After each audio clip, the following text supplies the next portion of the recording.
ngomongin ibu rumah tangga, ngomongin kesetaraan gender, terlepas dari perempuan diberikan beasiswa untuk bisa melanjutkan sekolahnya, tapi ternyata tidak bisa karena di keluarganya ada faktor-faktor tertentu yang tidak mendukung hal itu. Ada juga ini yang saya baca, ada juga perempuan yang masih hidup di keluarga dengan budaya patriarki yang dimana laki-laki itu lebih tinggi kedudukannya di keluarga dan perempuan ya jadi nomor 2. Nah, menurut Bu Eli nih sebagai pakar gender, gimana caranya supaya bisa mengikis pemikiran turun-menurun tentang budaya patriarki atau kesetaraan gender khususnya di lingkungan domestik atau keluarga terlebih dahulu, Bu?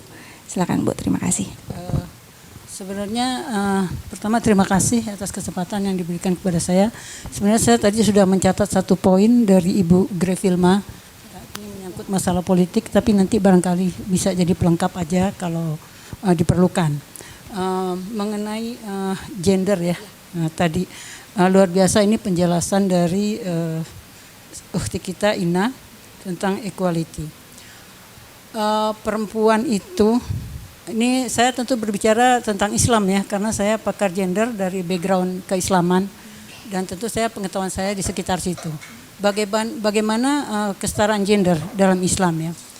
Memang di sini persoalan yang sangat krusial dan telah berjalan berabad-abad lamanya. Perempuan kalau kita lihat dari semua literatur klasik, mulai dari tafsir, hadis, fikih dan lain sebagainya, ribuan puluhan ribu buku itu, nama-nama perempuan, intelektual perempuan hampir absen. Karena itu semua penafsiran, kita memulai dengan penafsiran itu memang didominasi oleh laki-laki. Hampir tidak ada di situ aspirasi perempuan. Kita ambil contoh misalnya surat An-Nisa ayat 34. Ya, surat An-Nisa ayat 34 bunyinya auzubillahi minasyaitonirrajim. Ar-rijalu qawwamuna 'alan nisa bima faddalallahu ba'dahum 'ala ba'din wa bima anfaqu min amwalihim ila akhirih. Ya, tidak saya bacakan semua untuk menyingkat waktu. Di situ kan memang disebutkan ar-rijalu qawwamuna 'alan nisa. Laki-laki itu adalah, qawwam itu sebenarnya bahasa Arab. Tidak bisa otomatis diterjemahkan ke dalam bahasa Indonesia menjadi makna yang sempurna. Karena qawwam itu maknanya sangat luas. Kalau diartikan ke bahasa lain, artinya paling bisa menyampaikan artinya pemimpin, ya kan? Tapi bukan juga pemimpin, pelindung, bukan juga pelindung. Jadi kita tetap gunakan kata-kata qawwam. Nah, dari asal usul menafsirkan ayat 34 surat An-Nisa ini, disinilah terjadi kronologi bagaimana mendudukkan laki-laki sebagai makhluk superioritas dan perempuan menjadi makhluk yang inferioritas. Dari ayat itu diartikan ar-rijalu qawwamuna 'alan nisa, laki-laki itu adalah qawwam, artinya mereka maknakan dalam semua literatur klasik. Qawwam itu artinya rais itu pemimpin ya. Kalau di negara itu kepala negara ya, atau mudir, kepala direktur, atau sultan ya, penguasa juga, atau malik. Itu artinya semua di literatur klasik berkisar ke makna penguasa ya. Jadi dari situ penafsiran udah dimulai dengan bahwa laki-laki adalah penguasa terhadap perempuan. Nah, kita lihat konteks ayat ini padahal konteksnya konteks keluarga, bukan konteks secara umum hubungan laki-laki dan perempuan. Jadi relasi laki perempuan dalam rumah tangga sebagai suami dan istri tidak linear dengan relasinya di ranah publik. Nah, atas dasar pemahaman yang seperti itu lanjut ke, ini saya ngambil waktu berapa menit saya nggak tahu ya, sebab kalau diurai sangat panjang mungkin saya singkat aja ya kan. Dari situ bermula kemudian selalu diposisikan perempuan di pihak yang lemah dan perlu diatur dan perlu taat dan diatur sepenuhnya oleh laki-laki. Makanya kemudian Faiza, perempuan yang kamu takut nusyusnya, perempuan yang takut merasa lebih tinggi dari suami atau tidak menjalankan hak suami, maka nasihatilah, pisahlah tidur, kemudian pukullah. Nah, timbullah kata-kata di sini wadribuhunna. Ya, pukullah perempuan itu. Nah, ini luar biasa penafsiran itu sehingga ada kata-kata pukullah perempuan. Rasul sendiri tidak pernah memukul istri-istrinya dan tidak pernah memerintahkan untuk memukul, bahkan melarang.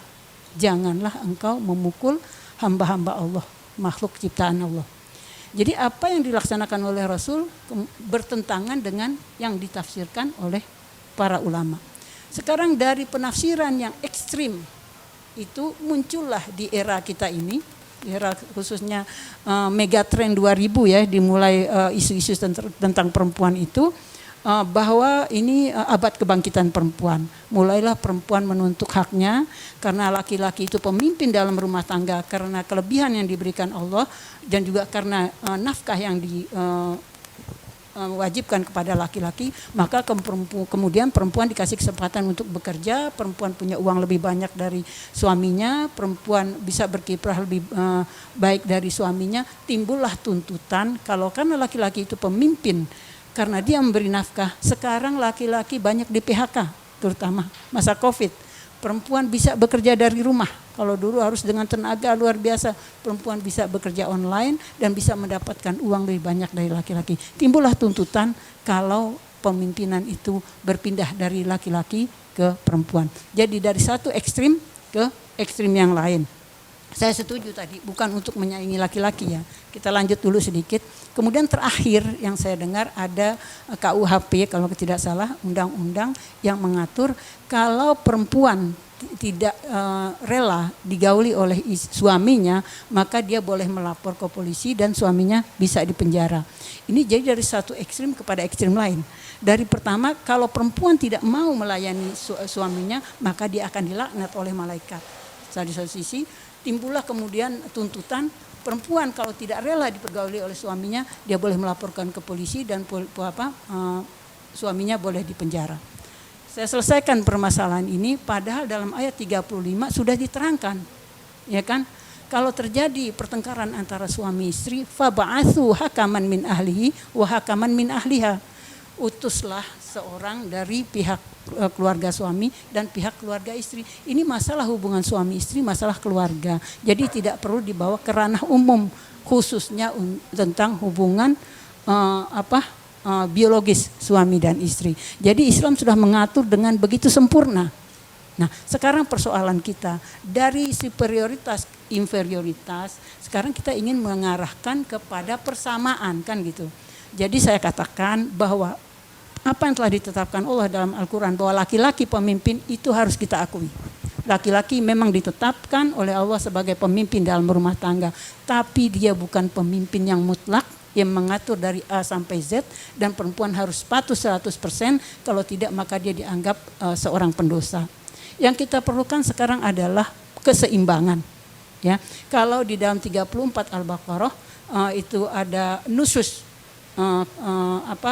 dari pihak istri, maka dalam ayat 158 An-Nisa itu sendiri, surat An-Nisa ya, ada juga nusus dari pihak suami. Ini yang perlu kita angkat supaya nanti terjadi equality ya dalam hak dan kewajiban. Saya ingin menggarisbawahi sedikit bahwa superioritas laki-laki itu dibangun seperti apa dalam literatur klasik. Dari tadi yang ditetapkan sebagai pemimpin dalam rumah tangga, kemudian dikuatkan lagi dengan ayat 228 surat Al-Baqarah yang bunyinya penggalannya itu lirrijali alaihinna darajah. Bagi laki-laki itu 1 derajat lebih tinggi dari perempuan. Itu penggalan ayat. Padahal konteks ayatnya adalah tentang perceraian antara suami dan istri. Itu digeneralisir. Ayat itu jelas bertentangan dengan Al-Hujurat 13 yang mengatakan inna akramakum indallahi atqakum, tetap persamaan. Apalagi dalam rumah tangga, hunna libasul lakum wa antum libasul lahun. Laki-laki ada pakaian bagi perempuan atau suami ada pakaian bagi istri, dan istri adalah pakaian bagi suami. Jadi sangat-sangat setara dan sangat-sangat seimbang antara hak dan kewajiban suami istri. Nah, inilah yang perlu kita luruskan dalam literatur klasik. Dan yang lebih parahnya lagi, superioritas itu, ini asal usulnya. Semua persoalan dalam fikih kembali kepada An-Nisa ayat 34 itu, yang kemudian di ranah politik disebutkan oleh hadis Abu Bakrah, lan yufliha qaumun wallau amrohum imro'atan, bahwa tidak akan beruntung sebuah kaum, sebuah bangsa kalau dipimpin oleh perempuan. Bagaimana yang sebenarnya Kalau diperlukan nanti kita lanjutkan. Baik. Terima kasih Bu Eli penjelasannya. Kalau tadi kita dengar penjelasan Bu Eli dari penafsiran An-Nisa ayat 34 yang dimana seorang laki-laki adalah pemimpin, tapi ada salah penafsiran yang kalau perempuan salah boleh dipukul, dan di dunia nyata itu akhirnya menjadi kekerasan dalam rumah tangga. Nah, kekerasan dalam rumah tangga ini sering terjadi kepada kaum perempuan, dan di mana kaum perempuan ketika sudah mengalami kasus yang parah di kekerasan dalam rumah tangga, mereka tidak tahu harus mengadu ke siapa, mereka tidak bisa mau mengadu ke siapa karena ada statement bahwa jangan ngadu nanti malu kan sama keluarga, jangan lapor sama Komnas HAM lah nanti itu kan ranah keluarga kita atau gimana gitu. Nah, bagaimana menurut pandangan Kak Wilma terhadap sikap perempuan yang menjadi korban kekerasan untuk berani speak up gitu. Jangan cuma diem aja karena takut nanti stigma yang negatif nanti keluarganya malu lah atau apalah. Padahal terlepas dari sisi lainnya kan pribadi perempuan itu harus merdeka gitu, nggak cuma bisa mengalami kekerasan. Silakan Kak Wilma. Terima kasih. Kalau menurut saya ya terkait kondisi itu, balik lagi tadi ke penjelasannya Ibu Eli, kita memang harus meluruskan kalau bahwa wanita dan laki-laki itu setara dalam Islam. Memang setara. Jadi ketika pemikiran ini disosialisasikan ke masyarakat luas, dengan sendirinya perempuan-perempuan terutama yang mungkin di daerah ya, yang tidak tinggal di kota-kota besar, akhirnya tersadar kalau ketika mereka mengalami kekerasan dalam rumah tangganya, mereka nggak apa-apa untuk speak up. Malah mereka harus untuk speak up gitu. Karena mungkin kalau saya melihat selama ini kan perempuan Indonesia terutama yang di daerah itu, mereka mungkin akses terhadap informasi itu terbatas. Itu satu. Mereka juga mungkin dari segi pendidikan pun juga akses terhadap pendidikan pun juga terbatas. Jadi karena itu banyak sekali mispersepsi yang ada di mereka gitu kan. Jadi salah satu cara yang bisa dibilang cukup efektif adalah ketika kita meluruskan berbagai mispersepsi tersebut. Kita harus bisa meyakinkan masyarakat kita, terutama perempuan itu sendiri, kalau posisi perempuan dan perempuan dan laki-laki, suami dan istri itu setara di dalam rumah tangga. Dalam agama pun juga menyatakan demikian gitu. Sehingga dari dalam diri mereka sendiri akhirnya timbul kesadaran untuk once mereka mengalami tindak kekerasan apapun itu bentuknya, mereka akan bicara. Mereka tidak akan lagi merasa banyak pertimbangan gitu misalnya ya. Itu satu. Terus kedua, saya melihat dari sisi pemerintah, mungkin salah satunya yang bisa kita lakukan adalah kalau dari sisi pemerintah itu adalah membuat kebijakan yang memang perspektifnya lebih kepada ke korban ya. Jadi dalam arti ketika perempuan ini yang sebenarnya menjadi korban, dia melaporkan kejadian yang dialami, kekerasan yang dialami, dia akan dilindungi dari segi peraturan, perlindungan pemerintah pun juga, aparat kepolisian pun juga gitu. Jadi sebenarnya kalau dari kebetulan saya kemarin ketika S2 tesis saya adalah human trafficking, saya bahas kebijakan human trafficking di Uni Eropa. Jadi ketika itu mereka mengalami perubahan paradigma ya dalam kebijakan besarnya yang memang harus diterapkan di masing-masing negara anggota. Perubahan paling mendasar dan paling besar itu adalah ketika mereka merubah paradigma kebijakan mereka menjadi paradigma korban. Jadi di situ benar-benar dari A sampai Z peraturan yang mereka buat dan terapkan untuk human trafficking di Uni Eropa itu semua benar-benar melindungi korban. Jadi korban ditaruh sebagai center of attention-nya. Jadi seperti itu. Nah kalau saya lihat di Indonesia belum seperti itu gitu. Dari sisi kebijakan satu, apalagi ketika diterapkan, ketika terjadi kasus, nah itu udah pasti akan berentet kemana-mana. Jadi mungkin itu juga yang menjadi momok bagi perempuan Indonesia ketika mengalami kekerasan di dalam rumah tangganya, urusan domestik pula lagi kan, dia maka menjadi seperti segan untuk speak up. Jadi satu, pertama adalah kita harus meluruskan pemikiran terkait kesetaraan bahwa perempuan dan laki-laki, suami dan istri itu sama di dalam rumah tangga secara domestik. Lalu kedua ya mungkin dari sisi kebijakan pemerintah bisa membantu seperti itu. Jadi menurut saya sih seperti itu. Terima kasih. Ya, terima kasih Kak Wilma. Ngomongin kebijakan berarti kebijakan khususnya tentang perempuan, berarti di sini kita sebagai perempuan harus turut andil ya dalam menciptakan kebijakan itu sendiri. Dan di sini berarti intinya kita sebagai perempuan harus terjun langsung ke dunia politik. Kita harus mewakili suara-suara perempuan itu. Dan di mana yang tadi Kak Wilma juga sudah jelaskan bahwa tingkat keterwakilan perempuan di ranah politik itu memiliki 30% kuotanya. Tapi minimal 30%, tapi kan kenyataan yang di lapangan itu belum mencapai 20% malah kan. Nah, gimana caranya perempuan-perempuan Indonesia, khususnya generasi-generasi yang muda, supaya mau untuk terjun ke dunia politik? Silakan Kak Ina. Terima kasih. Ditanya tentang bagaimana caranya meningkatkan proporsi perempuan dalam di bidang politik ya. Jadi kalau tadi Kak Wilma sudah menjelaskan tentang teori, Bu Eli dan Bu Tata dari sisi hukum dan hukum Islamnya, saya mungkin bisa memaparkan dari fakta atau realita terjadi di lapangan gitu. Jadi sekarang peraturannya minimal 30%. Banyak yang tidak bisa memenuhi peraturan itu. Karena itu merupakan aturan administratif, akhirnya banyak sekali partai-partai politik yang hanya mencantumkan nama perempuan untuk dijadikan calon. Tetapi mereka tidak turut hadir. Jadi hanya secara administratif, kasarannya begini, saya masukin nama kamu ya untuk masuk dicalonkan nanti ke KPU. Tapi kamu nggak kampanye, nggak maju, nggak apa-apa.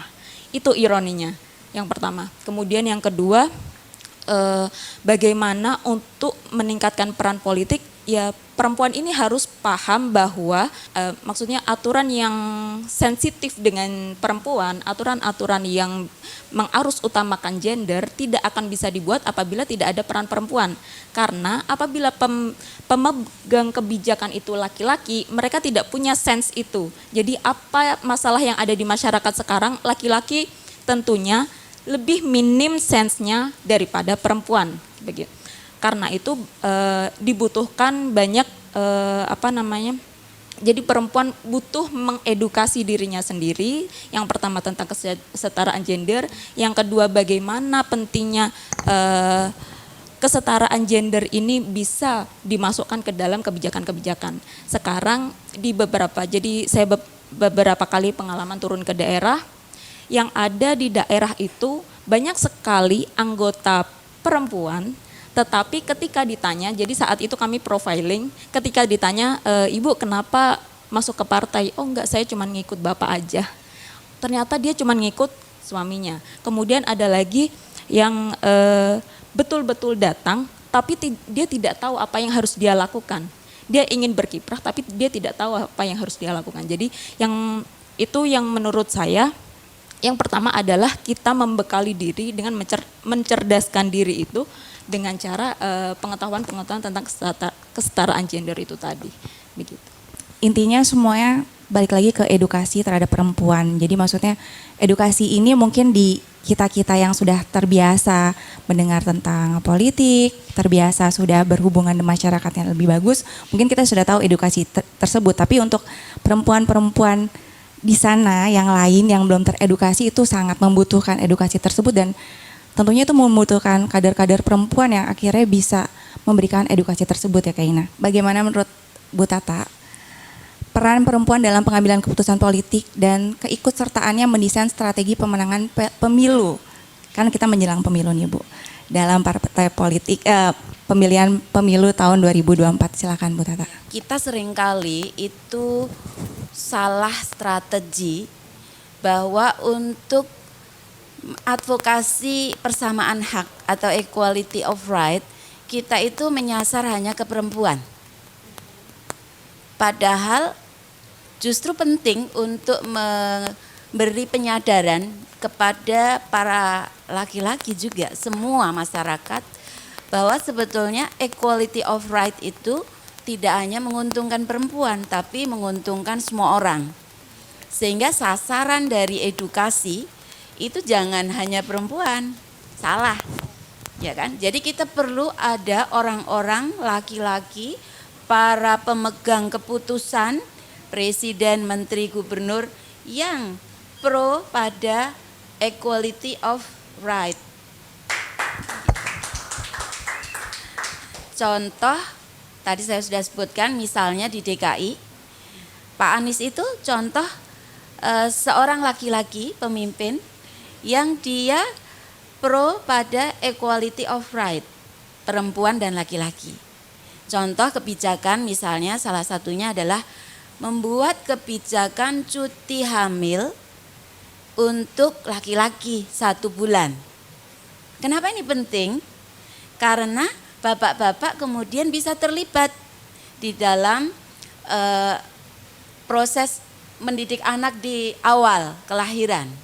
Dan ini tidak hanya menguntungkan bapak-bapak karena bisa libur sebulan, tapi juga membuat bapak-bapak bisa terlibat lebih jauh dalam pendidikan awal terhadap anak dan support terhadap istri. Itu salah satunya.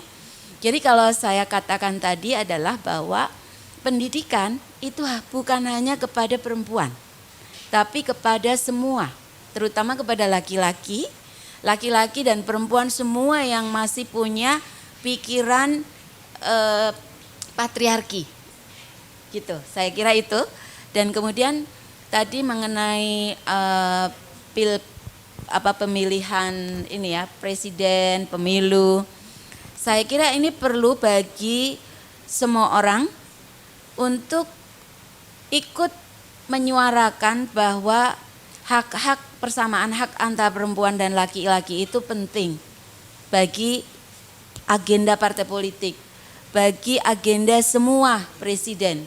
Sehingga kita punya kewajiban di sini bara api untuk ikut menyuarakan bahwa equality of right itu merupakan agenda yang sangat-sangat penting bagi politik ke depan di Indonesia. Sehingga kita ingin mendorong siapa presiden yang punya concern lebih banyak terhadap persamaan hak perempuan dan laki-laki, dan juga caleg mana yang juga punya concern atau kepedulian yang lebih banyak. Di sana nanti kita ingin mendorong agar mereka lebih banyak dipilih oleh warga. Seperti itu. Ya, saya kira. Ya, baik. Terima kasih Bu Tata. Ini pembahasannya bisa mau lama banget, cuman ini karena kita udah maghrib dan sudah menjelang jam 7.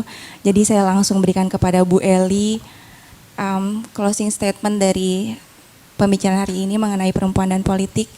Apa yang bisa Ibu sampaikan, silakan Bu Eli. Ingin menanggapi tadi apa yang disampaikan oleh Ibu Grefilma tentang bahwa politik itu adalah proses pengambilan keputusan, begitu kalau tidak salah. Ya, proses pengambilan keputusan. Ini kita sebagai warga negara Indonesia dan sebagai seorang muslimah tentu apa yang kita lakukan tentu harus ada pijakan. Ya, apakah yang kita lakukan ini boleh atau tidak dalam aturan bernegara dan juga tentu dalam aturan beragama kita.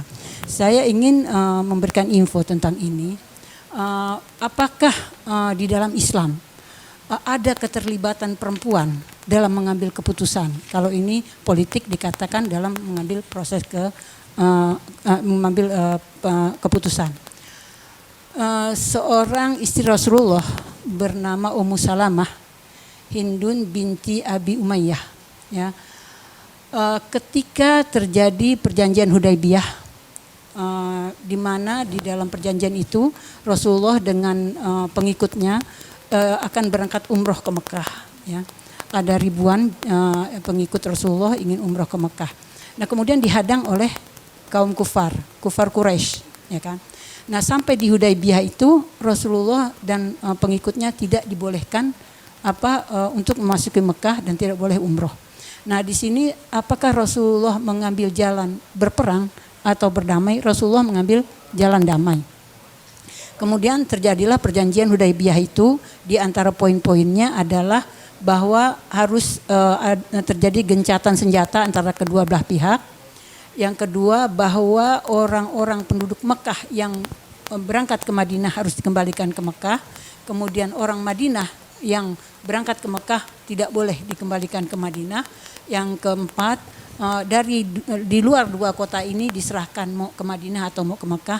Dan yang terakhir, bahwa seluruh pengikut Rasulullah harus meninggalkan kota Mekah dan tidak boleh umroh, tidak boleh masuk Mekah kecuali setelah 1 tahun. Ya, sahabat Rasulullah marah Kenapa Rasulullah mengambil jalan perdamaian seperti ini? Ini sangat merugikan umat Islam. Nah, kemudian Rasulullah memang mengambil jalan damai supaya tidak terjadi pertumpahan darah. Kemudian karena tidak boleh masuk Mekah, kan umroh itu sudah berniat. Kalau berniat tidak diselesaikan, maka kita kena fidyah. Fidyahnya itu adalah memotong seekor kambing dan menyelesaikan umroh dengan tahallul. Ya, jadi Rasulullah dan seluruh pengikutnya harus tahallul dan setelah itu memotong hewan. Rasulullah memanggil seluruh pengikutnya agar memotong hewan, ya, dan tahallul, memotong rambut. Tidak satu orang pun yang berkutik, tidak satu orang pun yang mendengarkan himbauan Rasulullah. Rasulullah bingung di situ. Bagaimana harusnya nih? Ini khawatir sekali terjadi peperangan antara kaum muslimin dengan kufar Quraisy. Kemudian Rasulullah mendatangi istri beliau, Ummu Salamah tadi, bertanya, ini bagaimana keadaan seperti ini? Kaum muslimin, para sahabat tidak mau, tidak ada yang bergerak dan tidak ada yang mau mendengarkan. Selama ini apapun yang diucapkan oleh Rasulullah pasti diikuti oleh para sahabat dan pengikut beliau. Tapi kali ini tidak ada yang mau mengikuti dan tidak ada yang mau mendengar. Sampai Rasulullah bingung, keputusan apa yang harus diambil. Kalau tidak ini akan terjadi pertumpahan darah lagi. Maka beliau menemui istrinya Ummu Salamah. Apa yang diucapkan oleh Ummu Salamah, tahallullah dan potonglah hewan kurban. Kemudian Rasulullah tahallul dan memotong hewan kurban. Dan para pengikut seluruhnya, para sahabat mengikuti Rasulullah tahallul dan memotong hewan kurban. Ini adalah keputusan politik. Keputusan politik pertama dalam sebuah perjanjian politik, ya, terjadi gencatan senjata 10 tahun dan keputusannya itu diambil oleh perempuan. Inilah peristiwa politik pertama dalam sejarah Islam yang perlu diketahui oleh tadi, ya, bukan saja oleh ibu-ibu, ya, Bu Tata, ya, dan juga oleh para bapak-bapak. Bahwa dalam sejarah Islam telah terjadi peristiwa politik yang sangat menentukan perjalanan sejarah selanjutnya. Satu poin lagi yang ingin saya sampaikan mengenai HAM barangkali, ya, bagaimana perempuan pada masa Rasulullah. Kita ambil contoh yang paling dekat, yaitu istri Rasulullah yang bernama Nusaibah binti Ka'ab. Nusaibah binti Ka'ab ini kan istri Rasulullah yang pemberani, ya, sehingga digelari perisai Rasulullah. Perisai Rasulullah. Bagaimana perannya dalam politik kita lihat, ya. Ketika Rasulullah pertama berdakwah memang banyak sekali terjadi pertumpahan darah karena tidak diterima dakwah Rasul oleh kaum musyrikin, sehingga Rasulullah harus mempertahankan nyawanya dan pengikutnya juga.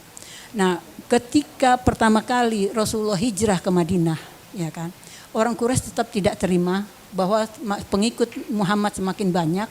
Akhirnya mereka samperin, istilahnya, mereka datangi ke Madinah dengan pasukannya yang cukup banyak, sementara umat Islam belum banyak.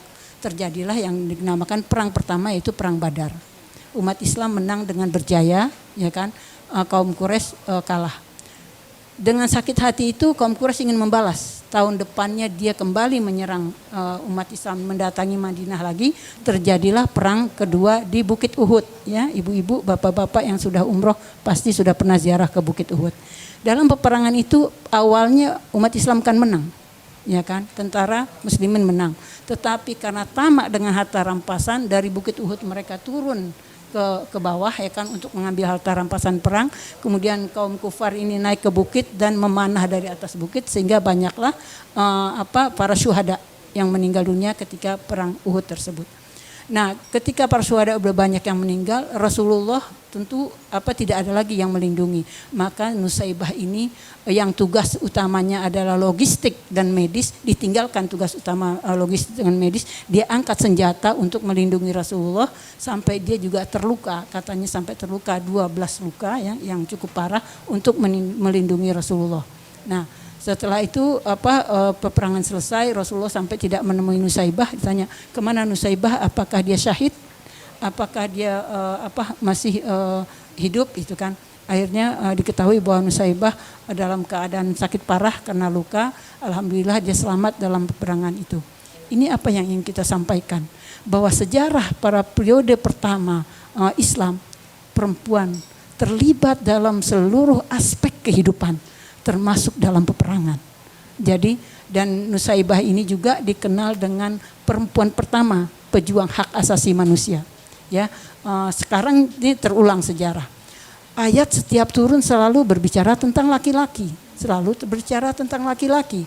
Nah, Nusaibah mengatakan kepada Rasul, wahai Rasulullah, kenapa setiap kali wahyu turun selalu yang disebut laki-laki? Kami perempuan ini nggak pernah disebut-sebut. Atas dasar protes itu maka turunlah surat Al-Ahzab ayat 34. A'udzubillahi minasyaitonirrajim. Innal mu'minina wal mu'minat wal muslimina wal muslimat wal qanitina wal qanitat. Hitung ya ibu-ibu ya.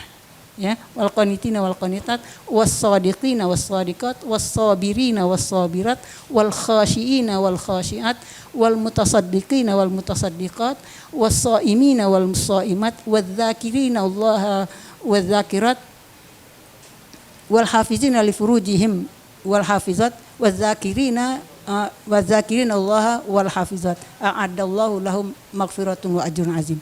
Tidak cukup menyebutkan satu kata perempuan, tapi selalu 10 kata untuk mewakili perempuan, ya, untuk menyatakan persamaan hak antara laki dan perempuan. Diturunkan ayat dengan sebab protes dari Nusaibah binti Ka'ab tersebut. Jadi pejuang hak asasi manusia pertama adalah di dalam Islam dan di dalam Al-Quran itu sendiri sudah diabadikan. Jadi perempuan sekarang tidak usah ragu-ragu untuk memperjuangkan hak-haknya, ya, bahwa contoh semua sampai kepada perang fisik saja sudah dilaksanakan dan dipraktikkan oleh para syuhada, para ummul mukminat pada zaman masa Rasulullah SAW. Itu saja, terima kasih, lebih kurangnya saya mohon maaf. Assalamualaikum warahmatullahi wabarakatuh. Waalaikumsalam warahmatullahi wabarakatuh. Baik, alhamdulillah, terima kasih kepada para narsum yang hebat yang berada di depan kita semua hari ini. Terima kasih kepada Bu Eli, Bu Tata, Kak Ina, Kak Wilma atas pemikiran, pendapat, saran, masukan, semua ilmu-ilmunya, pengetahuannya kepada kita semua sore hari ini mengenai perempuan dan politik. Harapan kedepannya khususnya di pemilu tahun 2024, kuota keterwakilan perempuan dapat melebihi 30%. Dan juga harapannya di generasi selanjutnya dapat banyak melahirkan perempuan-perempuan hebat yang dapat terjun langsung untuk memberikan kontribusinya kepada masyarakat, bangsa, dan negara. Oke, sekali lagi kita berikan tepuk tangan yang meriah kepada para narsum kita yang di depan ini. Saya Citra selaku host talk show sore hari ini. Mohon maaf jika ada kata-kata yang salah. Terima kasih, silakan. Ya, untuk Ibu Eli boleh maju ke depan untuk menerima bingkisan tim dokumentasi. Silakan.